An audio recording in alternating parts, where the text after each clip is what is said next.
Haleluya, haleluya. Yesu Kristo ashimwe. Ndabasuhuje mu izina rya Yesu Kristo bene data. Abo tubana mu bihe byiza byo gusenga buri munsi.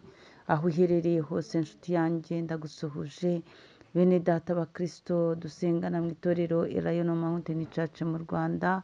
Yesu Kristo ashimwe. Imana ikomeze ibarinde, ibishimire, ibanezeze. Dutangiye iki cyumweru uzakire umugisha. Dutangiye iki cyumweru uzahure n'ukuboko kwiza kwera kw'Imana. Rero natuye umugisha ku buzima bwawe, natuye ineza y'Imana ku buzima bwawe, natuye kurengerwa n'Imana, gutabarwa n'Imana. Imana uyibone muri iki cyumweru dutangiye, nawe ikuzuza amashimwe mu izina rya Yesu Kristo. Nakubwiraga ngo tubanje Imana hose muri byose, tubanje Imana ku babisha bacu, tubanje Imana ngo ivuguruze imigambi y'incakura n'incabiranya. Tubanje Imana izahatubere, Imana izahakubere, Imana izakurwaniriza ababisha bawe, Imana izavuguruza imigambi yabo mu izina rya Yesu Kristo. Nakubwiraga ngo nawe ubyuke wiragiza Imana, uhereza Imana icyubahiro, uyishimira ibyo yakoze ndetse uyereke n'ibiri imbere. Izina ry'Imana yacu rihabwe icyubahiro. Hanyuma rero muri kumwe na Bishop Leonira, umushumba w'itorero Elayono Mountain Church mu Rwanda.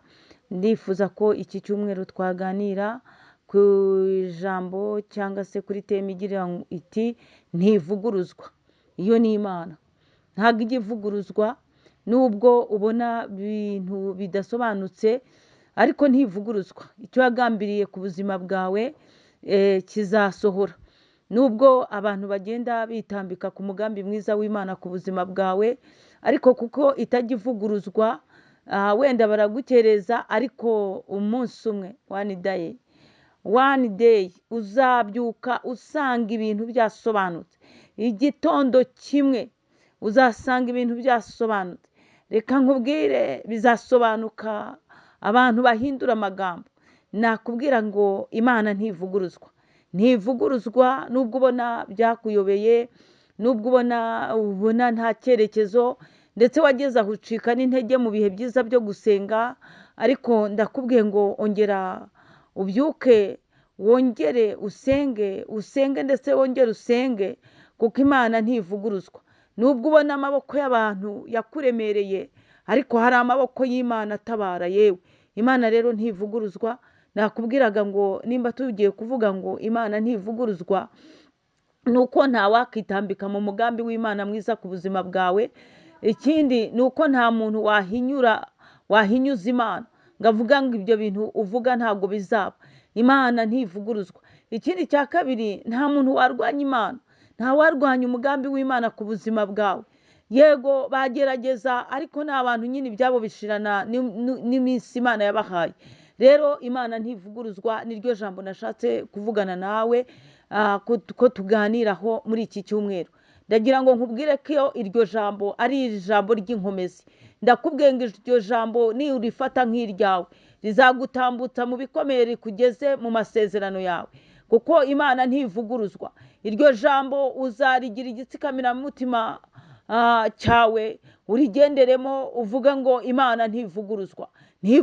Imana ni iyera, ntivuguruzwa. Imana ni inyembaraga, ntivuguruzwa. Imana ni inyabushobozi, ntivuguruzwa. Imana irashoboye, ntivuguruzwa. Yewe ndakubwiye muri iki gitondo ngo ugendane ijambo rivuga ngo Imana ntivuguruzwa.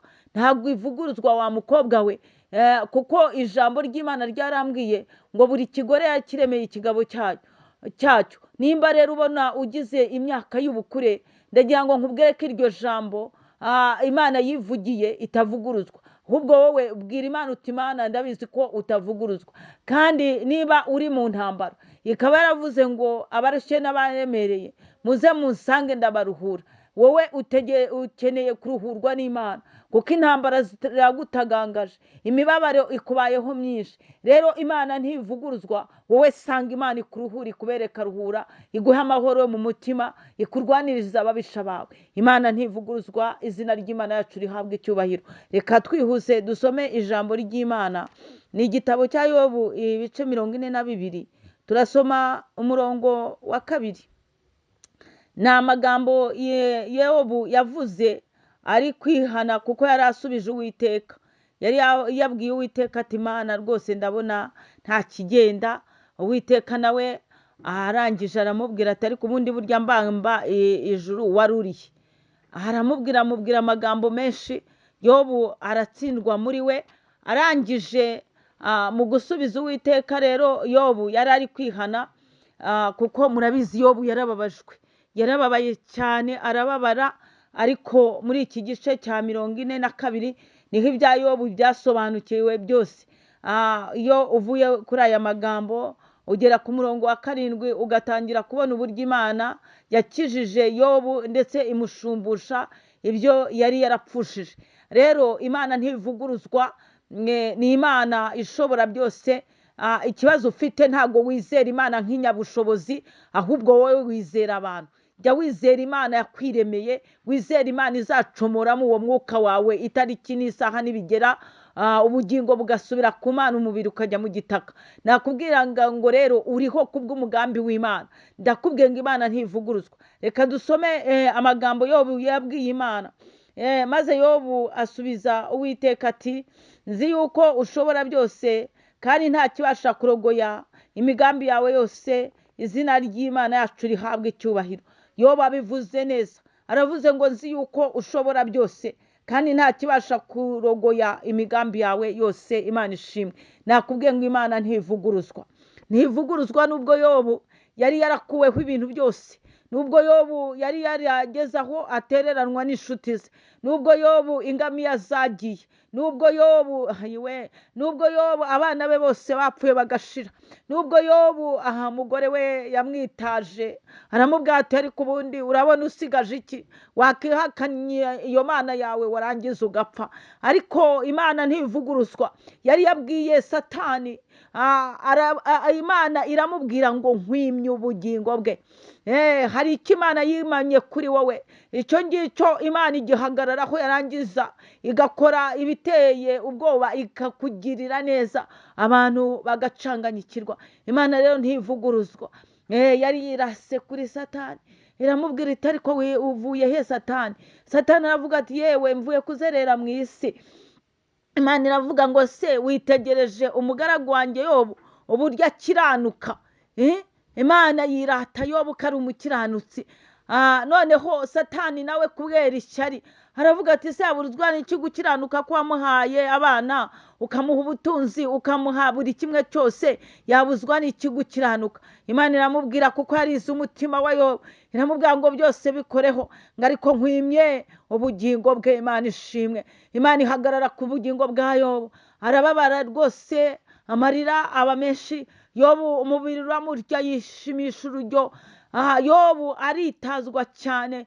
Abantu bari inshuti ze z'inkoramutima batangira kumushinja ko ari umunyabyaha. Ariko Yobu arangije yageze aho muri bice 42 aravuga ati Mana rero nzi yuko ushobora byose kandi nta kibasha kurogoya imigambi yawe yose. Izina ry'Imana yacu rihabwe icyubahiro. Rero nakubwiraga ngo reka nkubwire uko biri kose Imana ishobora byose. Uko bishaririye kose Imana ni inyabushobozi, niyo ibihindura. Uko ubona ubuzima budasobanutse Imana niyo igusobanura ugasobanuka. Imana ishimwe cyane. Icyo usabwa ni ukwizera Imana. Icyo usabwa ni ukumva yuko Imana itavuguruzwa. Imana ntivuguruzwa. Izina ry'Imana yacu rihabwe icyubahiro. Rindira gato cyane, gato cyane. Imana ntivuguruzwa, iraje ibigenze neza.